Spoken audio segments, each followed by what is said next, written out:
দা, তুমি আমার কাছে কি সমস্যা নিয়ে এসেছিলে? আমি এসেছিলাম আপনার কাছে, পায়খানার দ্বার দিয়ে ব্লিডিং হতো প্রচুর, একটা মাংসের পিণ্ড গোটার মতো ছিল, ওটা দিয়ে প্রচণ্ড রক্ত বার হতো। তারপরে ওইটা ওষুধ খেয়ে আমি এখন মোটামুটি ভালোই আছি, আমার কোনো সমস্যার ভিতরে আর নেই। ব্যথা ঘাগুলো এখন বর্তমান আর কিছুই নেই।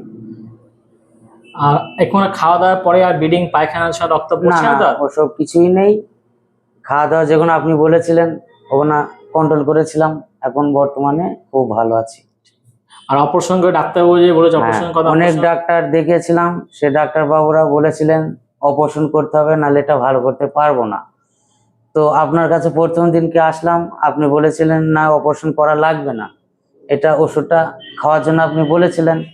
ওষুধ খেয়েছি, বর্তমানে আমি ভালো হয়ে গেছি, সাকসেস একদম। ওকে, ঠিক আছে, ভালো থাকুন, সুস্থ থাকুন, মেডিসিনগুলো কন্টিনিউ করুন। হ্যাঁ হ্যাঁ, ঠিক আছে।